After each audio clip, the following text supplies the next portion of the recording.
Imagine the American Midwest, rural America, with big skies, the Rocky Mountains, and the farms and the animals that inhabit them. This was the America of Aaron Copland, a very influential American composer known for such works as Appalachian Spring, and is one of the most acclaimed composers to have ever, graced America's music landscape. I am Rhett Maxwell, and today I'm here to talk about a not a very significant piece, but nonetheless a very captivating and very interesting and romantic one too. This was a collaboration between Aaron Copland and Agnes de Mille, a very influential choreographer for ballets. And such as this one, they decided to team up with each other and have their first meeting. It was a very funny first meeting since rather than actually sort of sharing ideas, they kind of got into a little fight, resulting in Aaron Copland laughing a few times from some of her suggestions and ending with de Mille leaving, suggesting Aaron Copland to go to hell. But this wasn't their last meeting. This is actually the beginning of what was actually a pretty good relationship throughout the rest of the production. The ballet scenario takes place at Burnt Ranch, where a cowgirl finds herself competing against several city women in a chance to win over a cowboy. She sets her sights on the head wrangler and tries her best to impress him. This part of the ballet is played with such excitement, where you're caught up in the action and the sort of very almost joyous and almost competitive nature of the song. This movement is especially known for using the song "If I'd Been a Buckaroo" by his trade, used to help convey the action between the girl and the horse she tries to ride. However, the girl fails to impress the cowboy as she is thrown off the horse and humiliated. She leaves the scene sort of sorrowful and embarrassed. After her humiliating failure to impress the head wrangler, the girl contemplates about her failure in Choral Nocturne. This scene is a very sorrowful and yearning section that quotes the song "Sis Joe" to help describe her yearning and her thoughts of redemption. For example,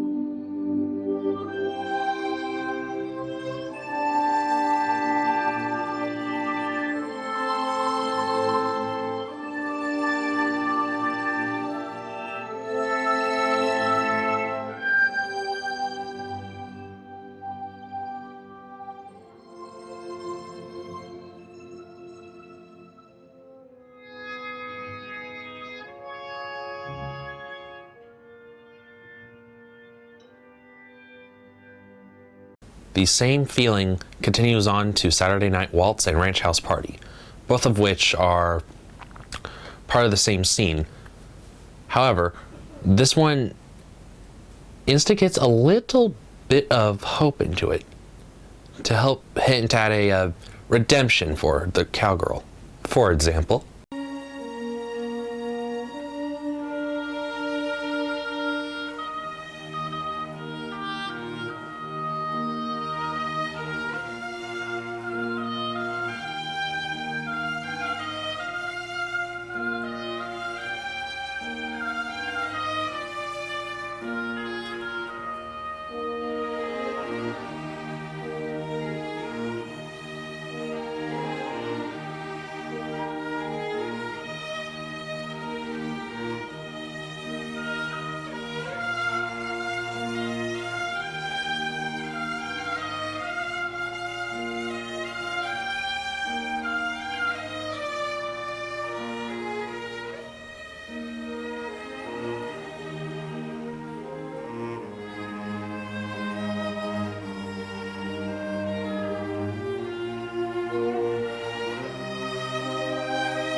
The final movement is hoedown, the section where our girl decides to put away her cowpoke duds to just actually be herself. Throughout the ballet, she is playing someone she isn't really quite is. She's really just a normal girl who just wanted to impress a head wrangler but couldn't. So instead, she decides to set it aside and actually just be herself.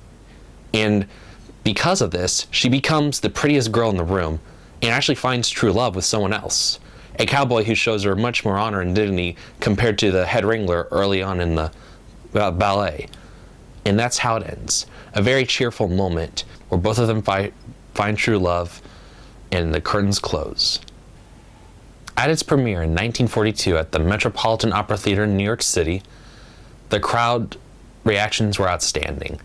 Everyone clapped. In fact, there had to be 22 curtain calls. And among the audience was Rodgers and Hammerstein, who were both very impressed by the ballet. This was one of Copland and DeMille's biggest achievements. Copland, however, being already well established as the dean of American music, this was just another day at work. But for DeMille, this would spawn her amazing career as a choreographer for many musicals and many ballets to come. And speaking of Rodgers and Hammerstein from earlier, they actually asked DeMille to participate in what would become one of her more famous projects, Oklahoma. Copland would go on to not only perform this throughout the United States, but also reorchestrate for a symphonic suite called the 4 Dance Episodes of Rodeo. This one's more orchestral and a bigger arrangement which cut out some elements of it, including the segment Ranch House Party, being just an introduction to Saturday Night Waltz and all. And thus this concludes the end of my rodeo video. I hope you found this very educational, and I'll see you later.